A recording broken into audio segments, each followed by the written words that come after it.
Hello everyone, my name is Wumi and this is Deb's Corner.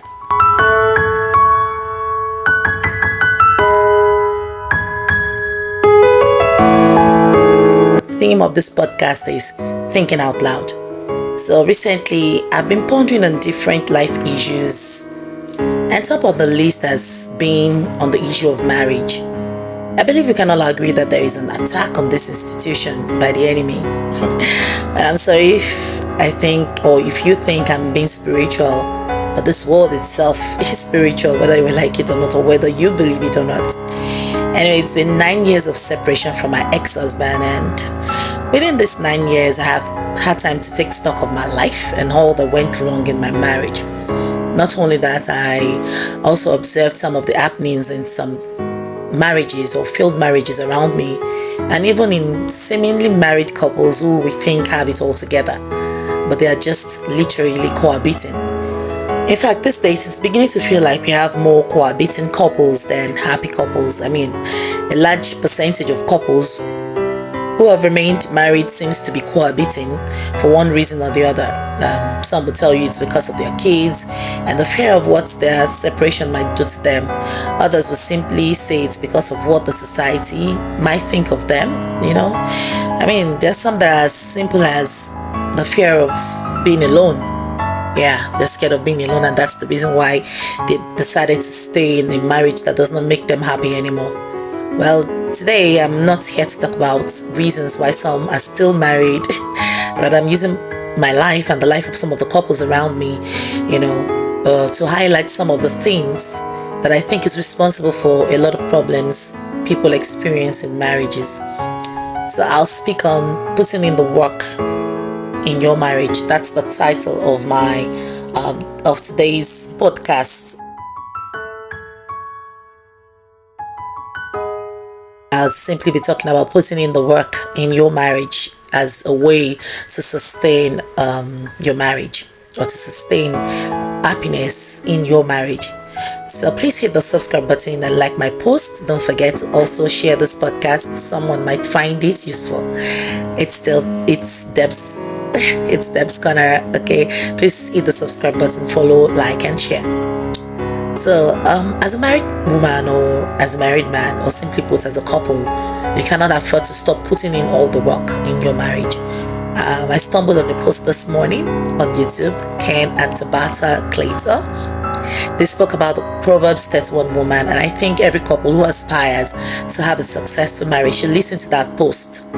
Well, very inspiring. For me, it wasn't only about what was said by the couple, it was more about what they didn't say. Yeah, it was the way he looked at her and the way her eyes responded to his looks. Don't mind me. Someone recently called me a helpless romantic. Yeah, I guess I am. Anyway, so he looked at her like with this admiration. There was this form of admiration in his eyes, and I dare say adoration as well. Like he really adored her. And amazingly, this couple had been married for 24 years, and I could see her eyes responding in a very shy manner. I mean, you would want to think that after 24 years of marriage, there shouldn't really be any reason to be shy. I mean, we've seen all that and done all that. Well, if that isn't love, then I guess I don't know what love is. Okay, I might be wrong. Yeah, but it really looked like love. Their eye connection, I mean, the unspoken words of love for me is an indication of a couple constantly seeking ways to make each other happy and make things better in their marriage. And that's the kind of look you give each other when you're dating. Okay, so, or when you're just started dating. It makes me understand better when some people say, when people teach you that you should continue to date your spouse even when you're married. But unfortunately, the practice these days is that couples stop dating after few months or few years of marriage. We all just relax and think, well, he's married to me now, he's going nowhere, she's got my kids, she's going nowhere, or whatever reasons make sense to us. Then we just stop trying to make each other happy. We stop putting in the work. We stop making efforts. You know how you go out of your way to dress pretty, send gifts. Some of us would even want to cook, so we can at least show we have some home training. Okay, I mean, how that our hair is constantly shining, we're calling and texting back to back, sending love messages, emojis, etc. I mean, you know, all those things that you did to get him or her hooked. Yeah, you know what I'm saying. Okay, so the question is, why did we stop? You know, why did you stop? Why did we all stop doing that when we got married? Those were the things you both saw in each other before asking a hand in marriage and before you said I do. Some people will make it a ritual to go watch a movie when they were dating, but right now they can hardly sit 10 minutes together to listen to a podcast or watch a movie. So see, nothing works without effort, nothing grows without nurturing, and as a couple you both have a role to play in this. Can we also stop the assumption as well, like she stopped doing it, that's why I stopped? If we all can work on our marriage delightfully, I say delightfully because when something excites you, you gladly do it without seeing it as a stress. Give to your marriage without expecting anything in return. If we both can, cultivate this attitude, maybe things can start to get better. You don't give up on your spouse so easily. Don't get into activities that distracts you from trying. Now, this is for homes where love can be restored, homes devoid of abuse. If you're in an abusive relationship, that is another issue for discussion entirely. I'm talking about, I don't want to call it simple situations or simple issues that couples have to deal with, because simple is relative. What could be simple to you might not be simple to me, okay? But I'm just saying that where we can still work things out, in situations where things can still be worked out, where there are no extremities such as abuse, okay? Those are the kind of relationships I'm referring to today. So for instance, if your child is struggling with a curse or with a habit or has a character flaw, do you push them aside and say whatever? No, I really don't care, you know. I would say no, because as a mother, as a parent, you just keep trying to see what you can do, you know, with hope. You keep trying with the hope that if you continually work on your child, he or she will probably become a better person. Can we all go back to the basics? What was it about this man or this woman that made you agree to the marriage in the first place? What did you stop doing? We should, from time to time, appraise or analyze our relationships, our marriage. Go back to the basics, go back to the foundation, that thing that strengthened your love, and give it back to your marriage.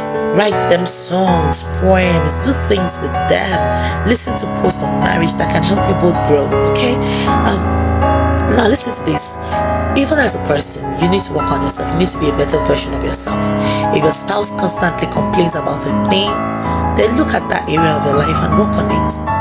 This couple said something. The wife said, she said, I relate with my husband and kids the way I relate with a random person or stranger I am meeting for the first time. Yeah, she said so.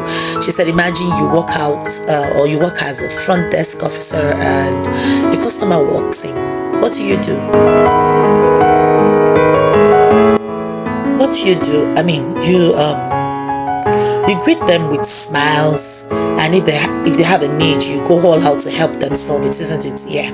And then the husband used this analogy. He says, when you pick up your kids from school, they get into the car and they say, hi dad, hi mom, and you probably won't hear anything from them for about 5 or 10 minutes, except maybe something spectacular happened in school and they're excited about it. Okay, they could come into the car and they start to talk about it, you know, excitedly. But most of the time they're tired. They just get into the car and you say their greetings and they're quiet, minding their own business while you're minding yours.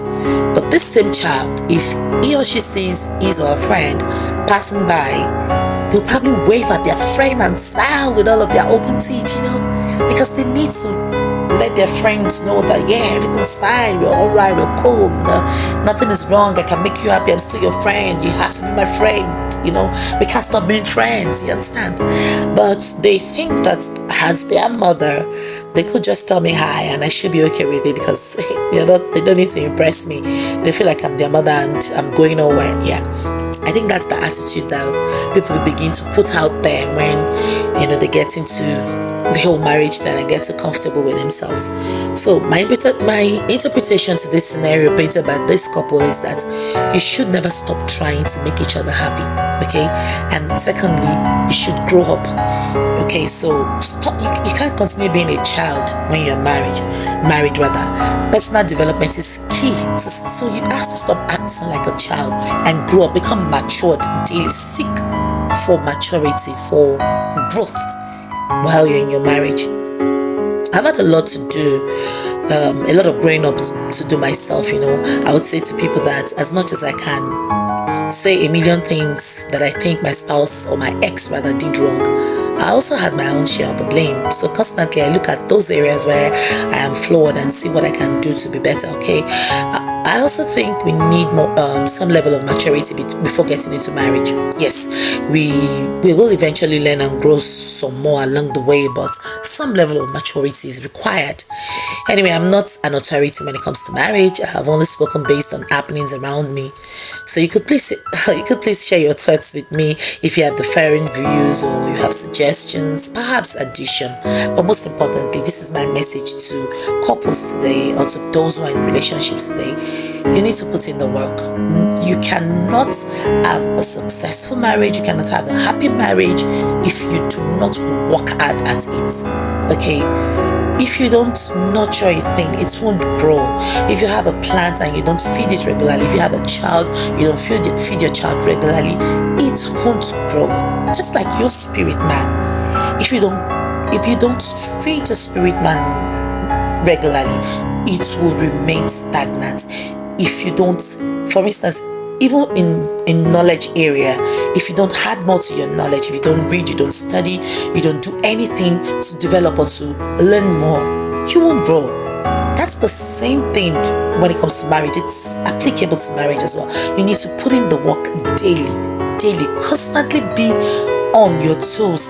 Don't get too comfortable just because you guys have seen each other's nakedness. No, don't get too comfortable. So that's my message today for this podcast. Okay, so you could please share this post with someone. Someone might just need to hear this. This could help a couple. Please share this post with someone. This might just be what their home needs. And as you do so, please hit the subscribe button. My name is Umi. I love you all. Okay, please. If you have any suggestions, you have any comments related to today's post, please share in the comment section. I'll be waiting to hear from you. I love you. I'll see you again. It's bye.